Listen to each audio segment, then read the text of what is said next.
Have you heard the term OBRA 93 trust, but you're not sure how it protects Medi-Cal benefits? In this video, I'll explain why this type of trust can protect your assets, like a settlement or inheritance, without losing crucial public benefits. If you're worried about keeping your Medi-Cal coverage intact, an OBRA 93 trust might be your answer. Let's dive in. So first, I want to provide some background to how this type of trust came to be. In 1993, a law was passed called the Omnibus Budget Reconciliation Act, or OBRA 93. This law spelled out many different things, including how to set up a first-party or a third-party special needs trust. And if you watch my video on first-party special needs trust, you'll notice I actually go through a little section of the D4A statute. That comes from OBRA 93. So in 1993, there was a resource limit for both SSI and Medi-Cal, and that limit was very low, just $2,000.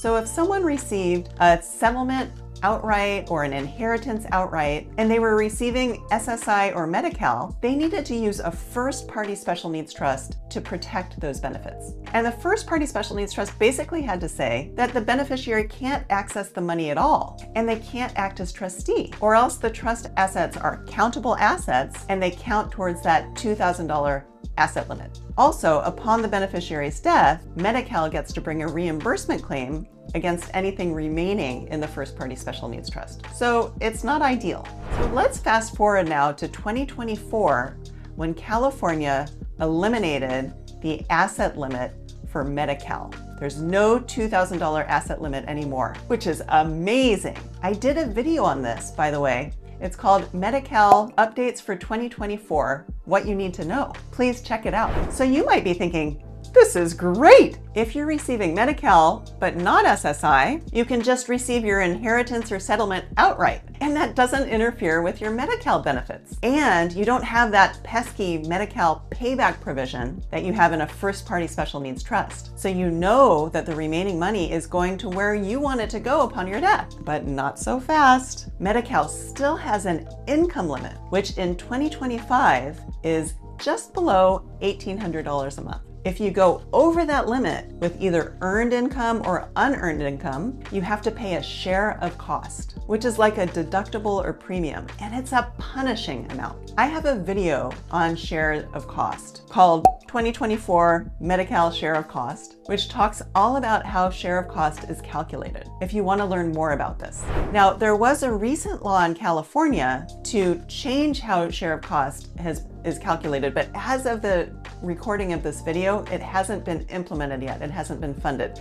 So we're still under this horrible, antiquated law, which is super punishing. So here's the problem. If a Medi-Cal recipient receives cash from any old trust, that cash counts as income, and that income could go over the income limit, triggering a share of cost. But here's one possible solution: an OBRA 93 trust. Remember, we're talking about what to do with money that the beneficiary inherits or receives directly. If a parent, for example, is leaving money to a child, you still use the third-party special needs trust. An OBRA 93 trust doesn't apply in that situation. Okay, so big buildup. What is an OBRA 93 trust? It's basically a revocable trust where we're very careful not to distribute cash outright to the beneficiary. The beneficiary can even act as the trustee. And you can also make an OBRA 93 trust irrevocable if you want, which means it can't be changed. Now, we usually recommend that the beneficiary not act as trustee. This is because it's so easy to treat this trust as a regular trust and withdraw cash directly. But any cash that the beneficiary as trustee withdraws counts as their income against their income limit for the share of cost for Medi-Cal. So it's really easy to blow it. So we usually recommend naming a very responsible friend or family member, or even better, a professional, to manage this and make sure it works right. Hello, did you know that my mom helps people all the way through the state of California from top to bottom? Go give her a call. So I want to mention, drafting an OBRA 93 trust is actually pretty straightforward, but the tricky part is making sure it's the right trust. for your situation. There's a lot of situations where an OBRA 93 trust just doesn't work. The first one is if the beneficiary is also receiving SSI, assets in an OBRA 93 trust are countable assets, and it'll bump them off of SSI. Same thing for Section 8 housing, which has a $100,000 asset limit now. Assets in an OBRA 93 trust could bump them off of their Section 8 housing. That could be a big loss. For SSI, one financial advisor, Jeremy Lau of Prudent Investors, estimated that someone who starts receiving SSI at age 18 over their lifetime could receive almost $2 million in SSI benefits when you add it all together. That's a huge amount. We don't want people to lose their SSI benefits if possible. Another situation where you wouldn't want to use an OBRA 93 trust is if you think the beneficiary, the disabled person, is going to move out of California. Because if you apply for Medicaid in a different state, every other state except for California has a $2,000 resource limit. And an OBRA 93 trust is a countable asset towards that resource limit, so they wouldn't qualify for Medicaid in that state. And then finally, I think the trickiest thing is that OBRA 93 trusts only protect for certain types of Medi-Cal. So you need to know which type of Medi-Cal you're receiving. And this is hard because there's like 6 different types of Medi-Cal out there. For example, if you're receiving Medi-Cal based on low income, but you may not be disabled or the government doesn't consider you disabled, that's called MAGI Medi-Cal, M-A-G-I. And that's because they look at your income tax return to see how much income you've received, and as long as you're under that income limit, you qualify for Medi-Cal. So in that situation, distributions from a trust directly to a vendor would still count as income, not just cash distributions. So an OBRA 93 trust does not protect against share of cost if you're getting MAGI Medi-Cal, since any distribution from the trust can count as income.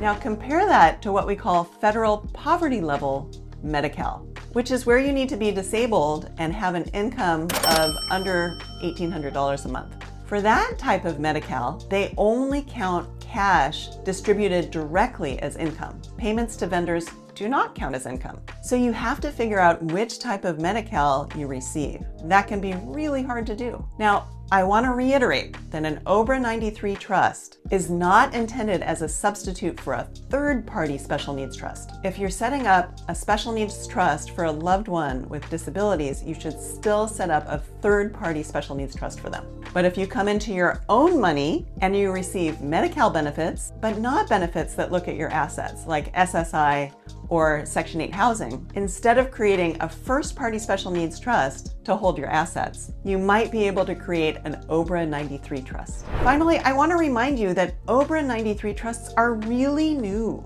Even though the title refers back to 1993, we've only started using them in 2024. So we're still learning a lot about them and working out all the kinks. So if you've received a bunch of money through a settlement or through an inheritance, feel free to reach out to our office and we can help you protect your benefits. And if you think that an OBRA 93 trust might not work for you, you still need a first-party special needs trust. We have a video all about first-party special needs trusts as well, and I encourage you to watch that one. Did you know that my mom has a monthly newsletter? Subscribe by clicking below.